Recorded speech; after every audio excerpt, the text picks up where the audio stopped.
بلازری نے حضرت مجاہد رحمہ اللہ سے نقل کیا ہے کہ مشرکین حضرت بلال رضی اللہ عنہ کی گردن میں رسی ڈال دیتے تھے اور بچوں سے کہتے تھے کہ اسے لے جاؤ اور مکہ کے پہاڑوں کے درمیان گھسیٹتے پھرو۔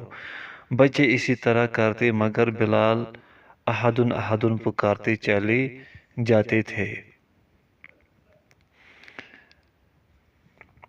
بلازری ہی نے بیان کیا ہے کہ حضرت بلال رضی اللہ عنہ نے خود بیان فرمایا، مشرکین نے مجھے ایک دن رات مسلسل پیاسا رکھا، پھر انتہائی گرم دن میں گرم پتھروں پر لٹا کر اذیتیں دیتے رہے۔ حضرت ابوبکر رضی اللہ عنہ نے انہیں اس حال میں دیکھا تو ان کے مالکوں سے سودا کیا اور انہیں خرید کر آزاد کر دیا۔ مسند ابن ابی شیبہ میں صحیح سند سے روایت ہے کہ حضرت ابوبکر رضی اللہ عنہ نے حضرت بلال رضی اللہ عنہ کو 5 اوقیہ 200 درہم میں اس وقت خریدا جبکہ وہ پتھروں کے نیچے تقریباً دفن تھے۔ بلازری نے بھی اس مفہوم کی روایت عمدہ جید سند کے ساتھ نقل کی ہے۔ صحیح بخاری میں ہے کہ حضرت بلال رضی اللہ عنہ نے نبی اکرم صلی اللہ علیہ وسلم کی وفات کے بعد حضرت ابوبکر رضی اللہ عنہ سے کہا، جناب اگر آپ نے مجھے اپنی خدمت کے لیے خریدا تھا تو مجھے اپنے پاس رکھ لے، اور اگر آپ نے مجھے اللہ تعالیٰ کی رضا کے لیے خریدا تھا تو مجھے اجازت دے کہ میں جہاں چاہوں جا کر اللہ کے دین کا کام کرتا رہوں۔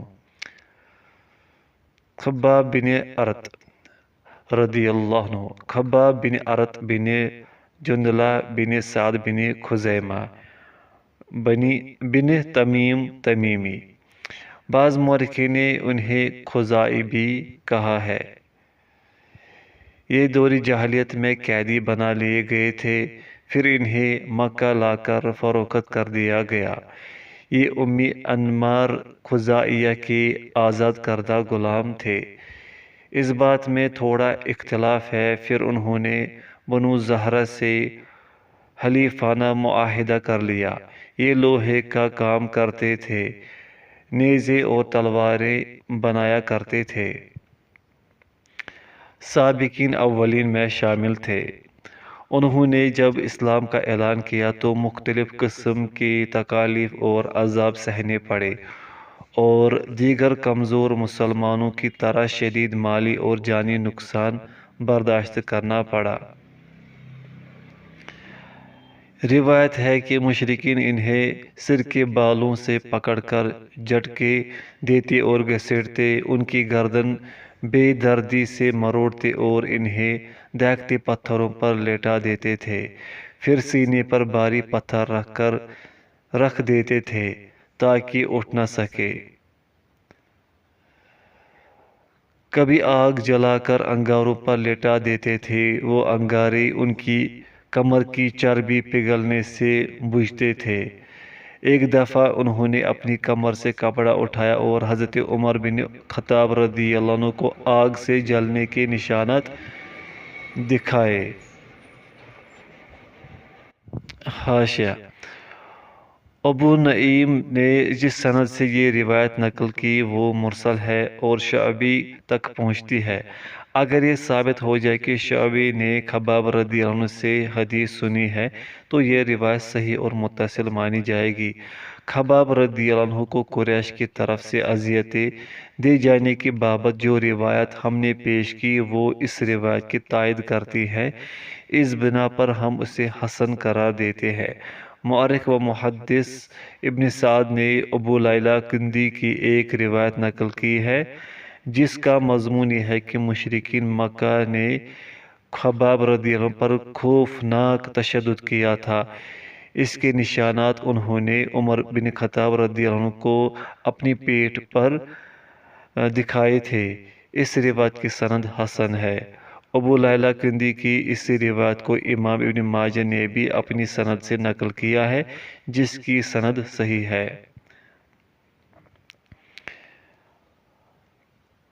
حاشیہ مکمل ہوا۔ یہ بھی بتایا گیا ہے کہ مشرکین انہیں گرم پتھروں پر لٹائے رکھتے تھے، اتنے لرزہ خیز مظالم کے باوجود وہ انہیں اسلام کی صداقت سے منحرف نہ کر سکے۔ مکہ کے ایک سردار عاص بن وائل کے ساتھ ان کا واقعہ مشہور ہے، جسے امام بخاری، امام مسلم اور دیگر محدثین نے نقل کیا ہے۔ حضرت خباب رضی اللہ عنہ کا بیان ہے کہ میں مکہ میں لوہار کا کام کرتا تھا۔ میں نے عاص بن وائل سہمی کے آرڈر پر اس کے لیے ایک تلوار تیار کی۔ جب میں اجرت لینے گیا تو وہ کہنے لگا، جب تک تو محمد کے ساتھ کفر نہ کرے گا تجھے اجرت نہیں دوں گا۔ میں نے کہا، میں حضرت محمد صلی اللہ علیہ وسلم سے ہرگز کفر نہیں کروں گا، چاہے تو مر کے بھی جی اٹھے۔ وہ کہنے لگا، چلو ٹھیک ہے، جب میں مر کر جی اٹھوں گا، ظاہر ہے مجھے مال و اولاد ملے گا تو تیری اجرت بھی ادا کر دوں گا۔ اس ماجرے پر اللہ تعالیٰ نے یہ آیت اتاری۔ ترجمہ: تو کیا آپ نے وہ شخص دیکھا جس نے ہماری آیات کے ساتھ کفر کیا اور کہا مجھے ضرور ہی مال و اولاد دیے جائیں گے؟ کیا وہ غیب پر مطلع ہوا ہے یا اس نے رحمان کے ہاتھ سے کوئی عہد لے لیا ہے؟ سورہ مریم، صحیح بخاری و صحیح مسلم۔ جب خباب رضی اللہ عنہ اور ان جیسے دوسرے کمزور مسلمانوں پر ظلم کی حد ہو گئی تو انہوں نے رسول اللہ صلی اللہ علیہ وسلم سے اپنے حالات کی شکایت کی۔ صحیح بخاری میں خود حضرت خباب رضی اللہ عنہ کا اپنا بیان اس طرح ہے: ہم نے رسول اللہ صلی اللہ علیہ وسلم سے اس صورتحال کی شکایت کی۔ آپ کعبہ کے سائے میں چادر کا سرہانہ بنائے لیٹے تھے۔ ہم نے عرض کی، آپ ہمارے لیے مدد طلب کیوں نہیں کرتے؟ آپ ہمارے لیے دعا کیوں نہیں کرتے؟ آپ صلی اللہ علیہ وسلم نے فرمایا، تم سے پہلے ایسے لوگ ہو گزرے ہیں جنہیں گڑھا کھود کر زمین میں گاڑ دیا جاتا، پھر سر پر آرا رکھ کر دو ٹکڑے کر دیا جاتا، مگر یہ ظلم انہیں دین سے نہ روکتا۔ کسی کو لوہے کی کنگھیوں سے اس طرح چھیل دیا جاتا کہ ہڈیوں سے پٹھے ننگے ہو جاتے، مگر یہ ظلم انہیں دین سے نہ روکتا۔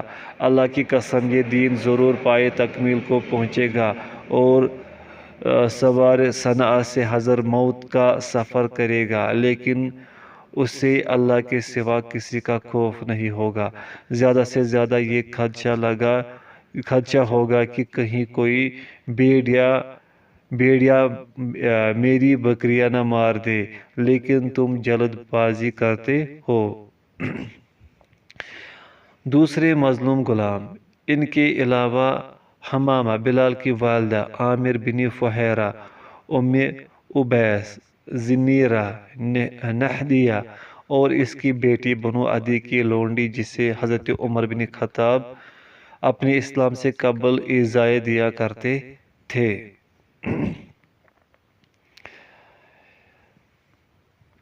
بنو معمل کی لونڈی بھی۔ یہ وہ مظلوم غلام تھے جو کفار کا نشانہ ستم بنے رہے۔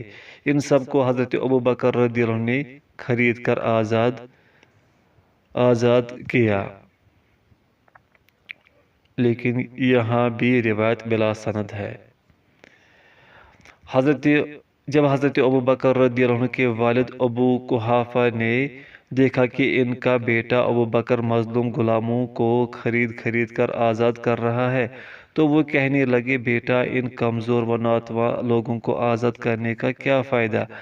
اگر تو مضبوط و توانا غلام آزاد کرتا تو تجھے کچھ فائدہ بھی ہوتا۔ کسی آڑے وقت میں وہ تیرا ساتھ دیتے اور تیرے کام آتے۔ حضرت ابوبکر رضی اللہ عنہ نے جواب دیا، ابا جان، میں تو یہ سب کچھ اللہ تعالیٰ کے لیے کر رہا ہوں۔ چنانچہ اللہ تعالیٰ نے ان کے بارے میں یہ آیت اتاری، پھر جس نے اللہ کی راہ میں دیا اور تقوی اختیار کیا اور اس نے سب سے اچھی بات کی تصدیق کی تو یقیناً ہم اسے آسان راستے نیکی کی سہولت دیں گے۔ سورۃ اللیل۔ جب حضرت ابو بکر رضی اللہ عنہ نے ذنیرہ کو آزاد کیا تو اس کی نظر جاتی رہی۔ کفار قریش کہنے لگے اسے اپنے دین سے پھرنے کی سزا دینے کے لیے لات و عزا نے اندھا کر دیا ہے۔ ذنیرہ نے کہا اللہ کے مقدس گھر کی قسم یہ جھوٹ بکتے ہیں، لات و عزا کسی کو نفع دے سکتے ہیں نہ نقصان، چنانچہ اللہ تعالیٰ نے اس کی نظر لوٹا دی۔ حضرت افلا ابو فقیہہ جو بنو عبدالدار کے غلام تھے مسلمان ہوئے تو بنو عبدالدار ان کی پاؤں رسی سے باندھ کر انہیں زمین پر گھسیٹتے پھرتے تھے تاکہ حضرت افلا دین اسلام چھوڑ دے، مگر انہیں ہر تکلیف گوارا تھی، لیکن اسلام سے بے وفائی کا وہ کبھی تصور بھی نہیں کر سکتے تھے۔ یہ روایت بلا سند ہے۔ اہل حق پر ظلم و تشدد اور ان کے صبر کی حکمتیں۔ اکثر یہ سوال ذہن میں آتا ہے کہ رسول اللہ صلی اللہ علیہ وسلم اور صحابہ کرام رضی اللہ عنہم پر اس قدر ہولناک مظالم اور اتنا زبردست تشدد کیوں ہوا جبکہ وہ حق پر تھے؟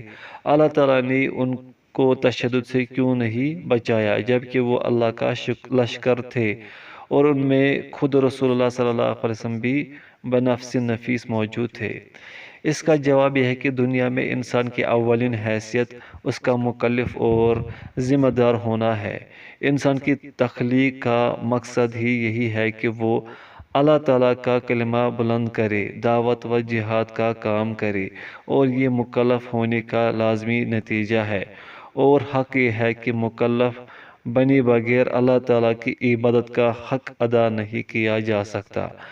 اللہ کی الوہیت کا مطلب ہی یہ ہے کہ انسان بصد عجز و نیاز اللہ تعالیٰ کی عبادت کرے۔ قرآن مجید میں ہے، میں نے جن و انس کو صرف اس لیے تخلیق کیا کہ وہ میری عبادت کرے۔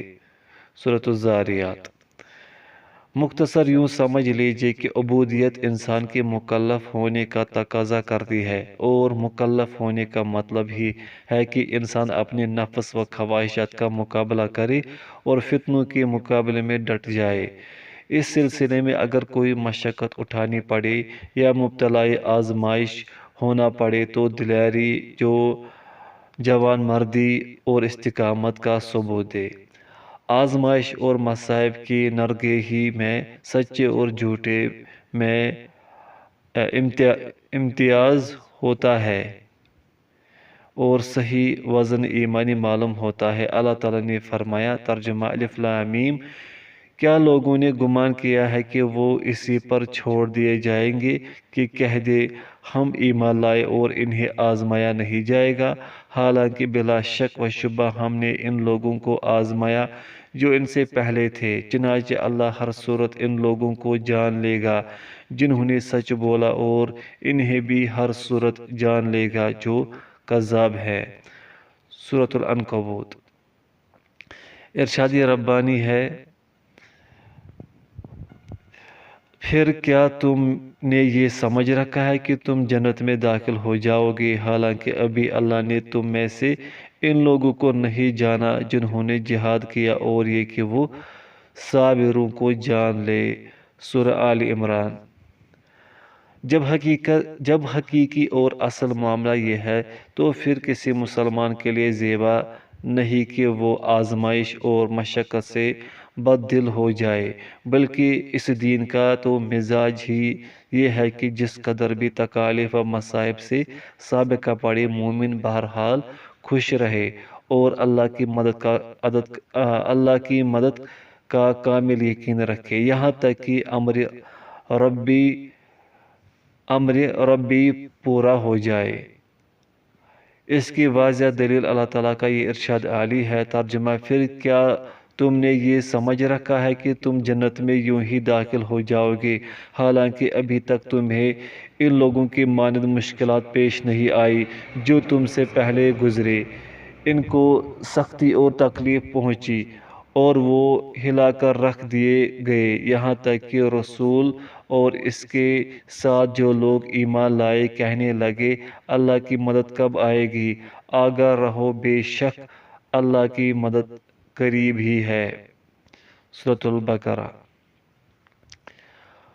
علماء اسلام کے نزدیک یہ بات مسلم ہے کہ جبر و اکراه زبردستی کی آزمائش میں رخصت کی بجائے عزیمت کی راہ اختیار کرنا افضل و برتر ہے۔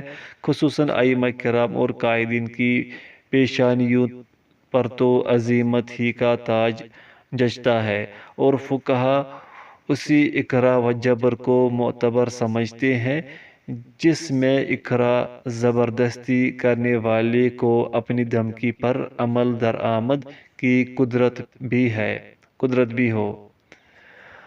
عام مسلمانوں کا رخصت پر عمل کر لینا بھی جائز ہے، اور اس سے عقیدے میں کوئی خرابی لازم نہیں آتی، کیونکہ رسول اللہ صلی اللہ علیہ وسلم نے حضرت عمار بن یاسر رضی اللہ عنہ سے فرمایا تھا، اگر کفار تجھ سے دوبارہ ایسی بات کہنے پر اصرار کرے تو پھر بھی کہہ لینا۔ اصل میں مشرکین نے ان سے جبراً اپنے معبودوں کی تعریف کرائی تھی، اس میں کوئی حرج نہیں بشرطے کہ دل میں ایمان پکا ہو۔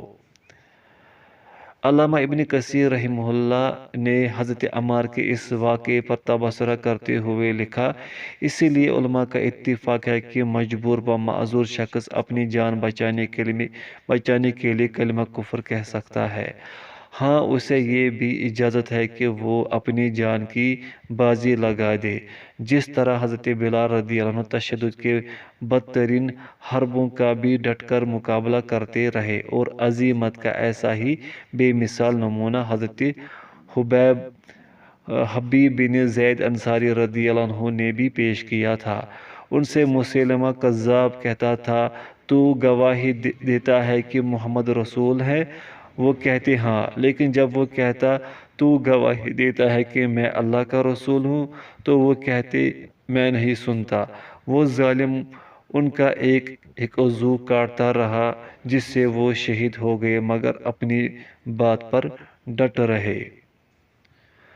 افضل اور بہتر یہی ہے کہ مومن اپنے دین پر ڈٹا رہے، چاہے جان قربان ہو جائے۔ حافظ ابن عساکر نے حضرت عبداللہ بن حذیفہ سہمی رضی اللہ عنہ کے حالات میں بھی یہی بات لکھی ہے۔ علامہ ابن جوزی رحمہ اللہ نے اسی موضوع پر تبصرہ کرتے ہوئے لکھا، اگر کسی شخص کو کلمہ کفر کہنے پر قتل کی دھمکی دے کر مجبور کیا جائے تو اسے کلمہ کفر کہنے کی اجازت ہے۔ امام احمد رحمہ اللہ سے اس کے بارے میں دو روایت آئی ہیں۔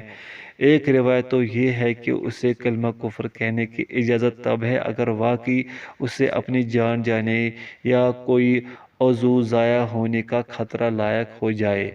دوسری روایت یہ ہے کہ صرف دھمکی اس وقت تک اکراه تصور نہیں کی جائے گی جب تک دھمکی پر عمل شروع نہ ہو جائے۔ ہر چند تقیہ کا جواز ثابت ہے، تاہم افضل یہی ہے کہ تقیہ نہ کرے۔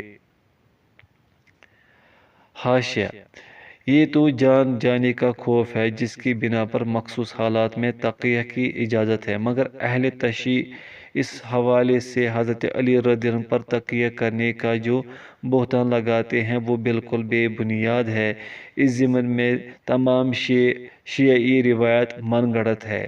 حضرت علی رضی اللہ عنہ اور خلفائے ثلاثہ رضی اللہ عنہم کے باہمی معاملات اسلامی اخوت، خیر خواہی، تعاون اور ایک دوسرے سے محبت کے جذبے پر استوار تھے۔ حاشیہ مکمل ہوا۔ حضرت معاذ بن جبل رضی اللہ عنہ اور حضرت مجاہد رحمہ اللہ جیسے بعض سلف صالحین کا خیال ہے کہ اس قسم کا تقیہ ابتدائی اسلام میں تھا، جب ابھی دین کی جڑیں مضبوط نہیں ہوئی تھیں اور مسلمانوں کو قوت حاصل نہیں ہوئی تھی۔ اب جب کہ اللہ تعالیٰ نے اسلام کو عزت و غلبہ عطا فرما دیا ہے تو مسلمانوں کو اپنے دشمن کے سامنے اس نوع کا تقیہ اختیار نہیں کرنا چاہیے۔ ان مومنین کی ثابت قدمی، عالی ہمت اور برضائے الہی اللہ تعالیٰ پر توکل کا اعلیٰ نمونہ ہے۔ تاریخ ان کے ایمان سے معمور، جرأت مندانہ موقف کو فراموش نہیں کر سکے گی، اور یہ اولین مسلمان ہر مقام اور ہر زمانے کی تحریکی کارکنوں کی رہبری کے لیے اسوہ حسنہ بنے رہیں گے۔ ہر دور اور ہر علاقے کے دشمنان اسلام نور اسلام کو بجھانے اور داعیان اسلام کی مخالفت کے لیے تمام وسائل اور ذرائع بروئے کار لاتے رہے ہیں اور لاتے رہیں گے۔ وسائل و ذرائع کا یہ عالم ہے کہ وہ ہر آن نئی سے نئی شکل اختیار کرتے رہتے ہیں، لیکن اصولی طور پر وہ ان ذرائع سے مختلف نہیں جو کفار قریش نے مکہ مکرمہ کے مظلوم اور کمزور مسلمانوں کے خلاف استعمال کیے۔ اگر ہم ان میں سے ایک طریقے کی پوری وضاحت کرنے لگے اور شریعت الہیہ کی مخالف معاشروں میں اسلامی تحریک کی مخالفت کی مثالیں پیش کریں تو بات لمبی ہوکر دور تک پھیل جائے گی، چنانچہ ہم ان اصولی باتوں ہی پر اکتفا کرتے ہیں۔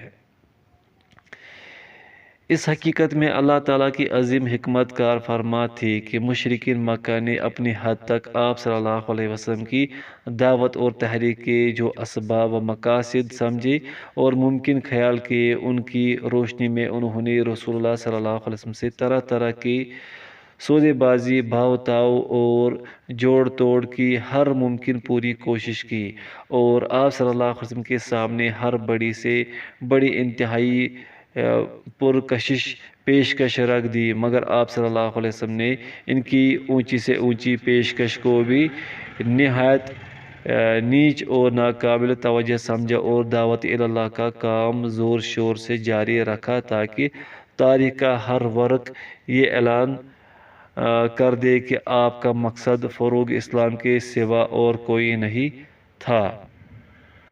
12واں حربہ مسلمانوں کا تعاقب اور ان کے خلاف پروپیگنڈا۔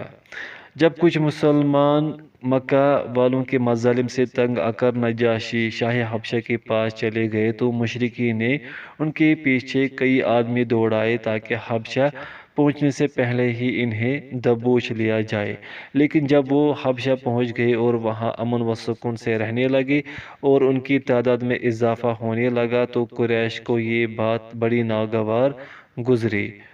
انہوں نے اپنا ایک وفد حبشہ بھیجا، نجاشی اور مسلمانوں کے درمیان منافرت پیدا کرنے کے لیے رشوت اور دیگر ہیلے اختیار کیے، لیکن وہ اپنی کوششوں میں کامیاب نہ ہو سکے۔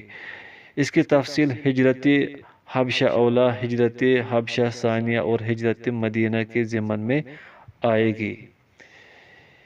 اس کے بعد معاشرتی بائیکاٹ، نبی صلی اللہ علیہ وسلم کو قتل کرنے کی سازش اور آپ صلی اللہ علیہ وسلم کے خلاف جنگی کارروائیاں، اور ان کی تفصیل اپنے اپنے مقام پر آئے گی۔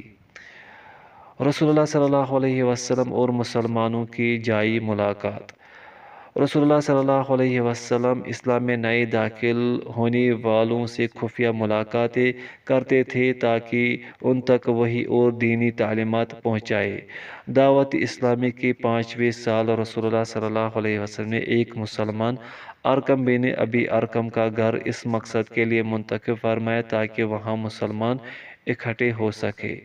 مسلمانوں نے آپس میں طے کر لیا کہ اس مکان میں اجتماع کو خفیہ رکھا جائے اور کسی کو اس کا پتہ نہ چل سکے۔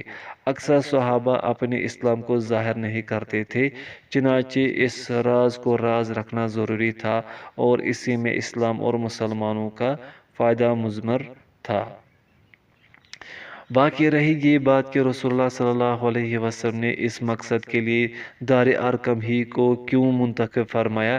اس سوال کا جواب ممکنہ حد تک مولانا صفی الرحمن مبارک پوری نے یوں دیا ہے: حضرت ارقم کے اسلام کا لوگوں کو علم نہیں تھا۔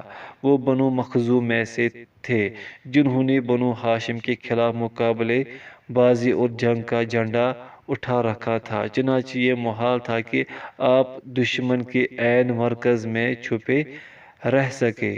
ویسے بھی اسلام لانے کے وقت ان کی عمر بہت چھوٹی یعنی صرف 16 سال تھی۔ ان حالات میں لوگوں کا عام طور پر گمان یہ ہوتا تھا کہ آپ صلی اللہ علیہ وسلم نے کسی بڑے صحابی کے مکان کو اپنا مرکز بنا رکھا ہے۔ یہ بات بھی پیش نظر رہنی چاہیے کہ دار ارقم کوہ صفا کے قریب تھا۔ یہ ایسا علاقہ تھا جہاں طبعی طور پر لوگوں کی آمد و رفت زیادہ ہوتی تھی۔ اتنی آمد و رفت میں چند لوگوں کا یہاں آنا جانا مخفی رہ سکتا تھا اور راز فاش ہونا مشکل تھا۔ جب کفار کو مسلمانوں کی جائے ملاقات کا شک گزرا تو زیادہ سے زیادہ ان کا گمان یہی تھا کہ وہ صفا کے پاس کسی گھر میں جمع ہوتے ہیں۔ اصل گھر کا انہیں پھر بھی علم نہ ہو سکا۔